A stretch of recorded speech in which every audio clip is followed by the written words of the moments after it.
दोस्तों, मध्य प्रदेश में क्या बीजेपी में दो फाड़ हो सकता है?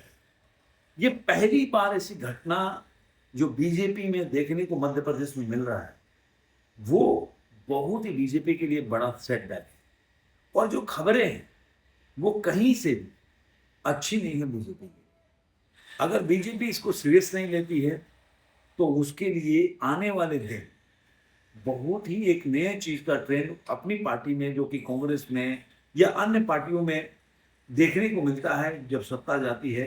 तो अगर सत्ता में रहते नरेंद्र मोदी की इतनी स्ट्रॉन्ग सरकार होने के बावजूद भी अगर ये चीजें आपको देखने को मिल रहा है राज्यों में, तो ये एक बहुत बड़ा सेटबैक है बीजेपी के। अब ये अलग अलग सवाल आ रहे हैं, अलग अलग चीजें आ रही है कि क्या जो नरोत्तम मिश्रा के समर्थक, जो उन्होंने दतिया के हाईवे को जाम किया, जहां पे पुलिस के ऊपर पथराव किया, या पूरी सोची समझी राजनीति थी, या इसके पीछे किसी का असर था?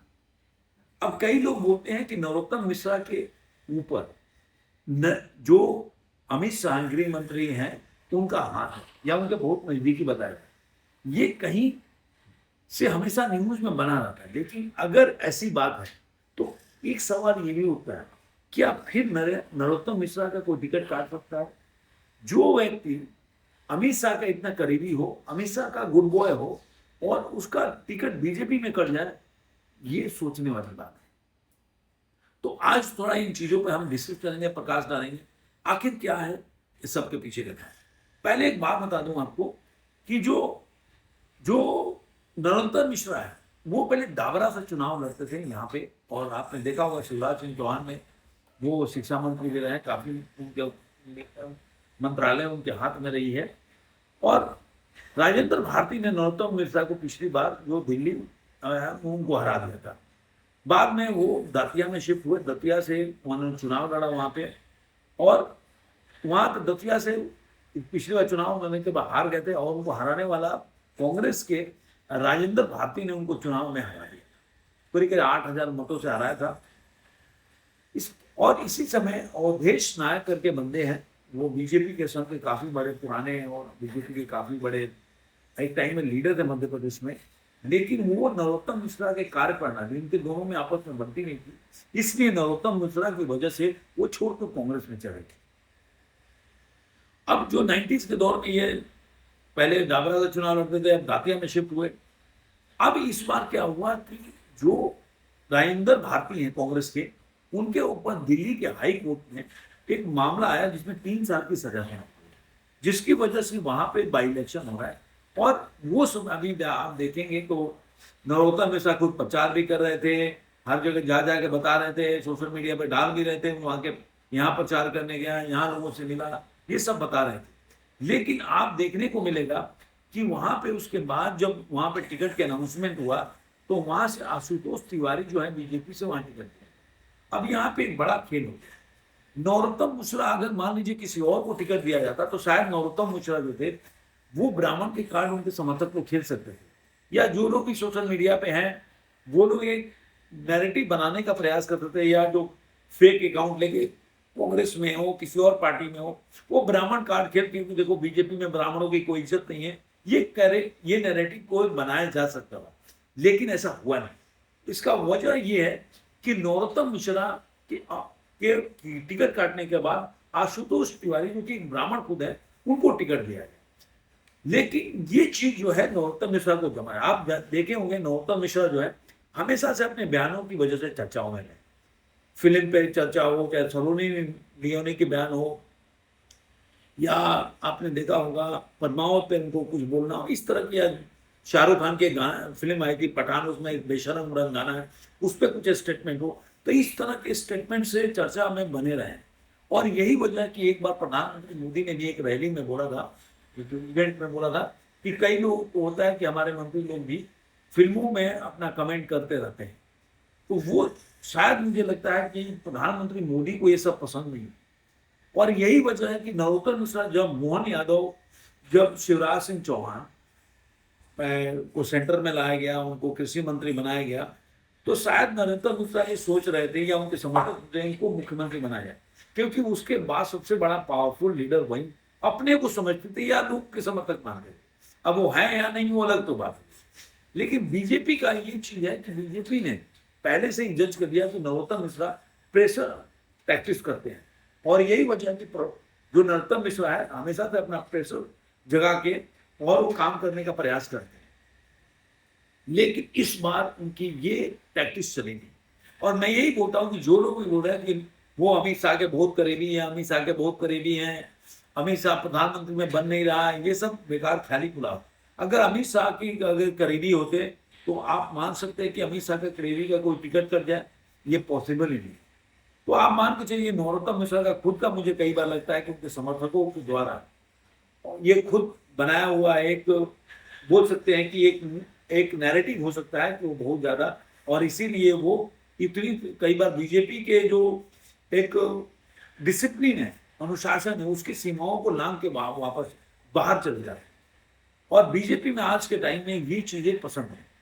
अगर चाहे तो नरोत्तम, अब देखिए मोहन, अभी कई लोग हैं जो ये भी बोल रहे हैं कि इसमें मोहन यादव के साथ उनका लड़ाई है, लेकिन क्योंकि मोहन यादव नहीं चाहते एक और जो है बहुत ही स्ट्रॉन्ग, अगर ये जीत के चले आते हैं दातिया थे तो एक और स्ट्रॉन्ग कैंडिडेट उनका कंपटीटर हो जाएगा, क्योंकि पहले से कैलाश विजयवर्गीय हैं वहाँ पे। उसके बाद देखेंगे कि प्रहलाद पटेल हैं जो केंद्र में मंत्री हैं, उसके बाद नरेंद्र सिंह तोमर हैं जो कि पहले मंत्री हो चुके हैं। लेकिन देखेंगे तो आशुतोष तिवारी के समर्थन में सारे लोग। तो ये आप जो नैरेटिव चल रहा है कि मोहन यादव खुद हटाना चाहते हैं, उन्होंने आशुतोष तिवारी को टिकट दिलवाया है, तो मैं ये मानता हूं कि आज के टाइम में मोहन यादव भले मुख्यमंत्री हो सकते हैं, लेकिन इतनी पावर नहीं है कि वो नरोत्तम मिश्रा का टिकट कटवा सके। इतना पावर तो उनके अंदर नहीं है, ऐसा मेरा मानना है। क्योंकि नरोत्तम मिश्रा कोई छोटे लीडर नहीं है, और दूसरा ऐसा नहीं है कि कैलाश विजयवर्गीय जैसे लोग वो कभी भी मोहन यादव कंट्रोल कर सकते हैं, क्योंकि ये जो मोहन यादव को बहुत बड़े बीजेपी के मध्य प्रदेश के लीडर नहीं थे, तब से कैलाश विजयवर्गीय जो बहुत बड़े लीडर रहे हैं मध्य प्रदेश के, और जो प्रहलाद पटेल भी बहुत बड़े लीडर हैं। लेकिन इन दोनों ने, आप देखा जाए तो कहीं ना कहीं ये खड़े नजर आते हैं, वो है आशुतोष तिवारी। आपने कैलाश विजयवर्गीय का प्रेस कॉन्फ्रेंस भी देखा जहाँ पे बोल रहे हैं कि किसी भी एंगल पे जो आशुतोष तिवारी जीतेंगे, और जो नरोत्तम मिश्रा है, मैं उनको जानता हूँ, वो हमारे मित्र हैं, वो वापस आएंगे। और नरोत्तम मिश्रा को भी शायद समझ में आ गया होगा कि अब बीजेपी में उनकी राह जो है कठिन है, इसीलिए उन्होंने बोला कि नहीं, ये समर्थक जो कर रहे हैं वो ठीक। देखिए, सारा बिना सह मात के कुछ होगा नहीं, ये सब विरोध जो है बिना सह के होगा नहीं। कई बार क्या करते हैं कि आप रजिस्ट्रेशन तो करवा देते हो, लेकिन इसका रिपरकशन क्या होगा ये आप नहीं जानते, या आपने आकलन किया हो तो कम किया हो। अब आप एक और चीज बता दूं कि मोहन यादव, अभी कई बार चल रहा है कि बीजेपी के लोग मोहन यादव से भी खुश हैं कि जिस तरह के एलिगेशन उनके ऊपर लग रहे हैं। नरोत्तम मिश्रा के फैमिली भी बहुत ज्यादा पावर का इस्तेमाल करती है, और मोहन यादव का सेम है कि उनके फैमिली के लोग जो हैं वो काफी इसमें उनका नाम आ रहा है, चाहे भ्रष्टाचार हो गया या जिस तरह की चीजें हैं।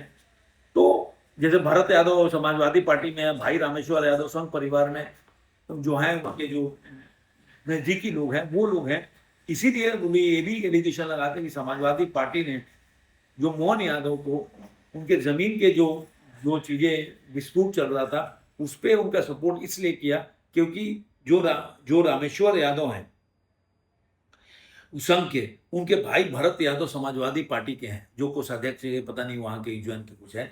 तो कहीं ना कहीं ये इक्वेशन या ये चीजें जो है बीजेपी को खल नहीं रही। लेकिन आप जानते हैं बीजेपी प्रेशर टैक्टिक्स में नहीं होती कि आप प्रेशर टैक्टिक्स से होकर उनसे कुछ करा नहीं सकते। तो वो मुझे लग रहा है कि मोहन यादव की कुर्सी भी जा सकती है, लेकिन अभी नहीं। अभी वो करेंगे तो ये लगेगा कि इनके ऊपर एलिगेशन लग रहा था, कांग्रेस एलिगेशन लगा रही थी और ये चीजें चल रहा है इसलिए हटा रही। मुझे लग रहा था नरोत्तम मिश्रा और मोहन यादव दोनों का फ्यूचर बीजेपी में धीरे धीरे कम होती जाएगी। नरोत्तम मिश्रा को ये बात समझ में आ गया क्योंकि बीजेपी में ये चीजें देखने को आज तक मिला नहीं। इस तरह का रजिस्ट्रेशन, सड़क जाम करना, पुलिस के साथ पत्थरबाजी करना, ये सारे जो ऊपर के अमित शाह हो गए, प्रधानमंत्री मोदी है, सबको पता हुआ। तो ये चीज वो बर्दाश्त नहीं कर सकते कि बीजेपी में अनुशासन हीनता कोई करे, क्योंकि आप यहाँ पे मुख्यमंत्री की टिकट कट जाती है, मुख्यमंत्री को सेंटर में बुलाया जाता है, लोग कुछ नहीं बोलते। मुख्यमंत्री के बदल में दूसरे मुख्यमंत्री बदल जाते हैं, लेकिन वो भी कुछ नहीं बोलते। और एक टिकट कटने पर इस तरह का उस जो आप अनुशासनहीनता देखने को मिले, वो बीजेपी कतई मुझे नहीं लग रहा बर्दाश्त करेगी। तो आने वाला दिन जो नरोत्तम मिश्रा का होगा, वो बहुत ही अंधकारमय होने वाला है। बीजेपी में तो मुश्किल का दौर गुजरने वाला है। आप वरुण धवन को देख सकते हैं, जिस तरह से उन्होंने बीजेपी का विरोध करना शुरू किया, हमेशा उसका कटाक्ष करना शुरू किया, हमेशा उसके खिलाफ लिखना शुरू किया, आज उनकी क्या हालत है। वही उत्तर प्रदेश में हाशिए पर है। अब प्रधानमंत्री के गुणगान कर रहे हैं, लेकिन देखते हैं आने वाले फ्यूचर में क्या हुआ। तो मुझे ऐसा लग रहा है कि वरुण गांधी के नक्शे कदम पर नरोत्तम मिश्रा न चल रहे हो, जो उनकी राजनीतिक करियर पूरी तरह से समाप्त हो जाए। आपको ये वीडियो कैसा लगा जरूर कमेंट में बताइएगा। फिर मिलेंगे किसी और वीडियो में। आज के लिए इतना ही।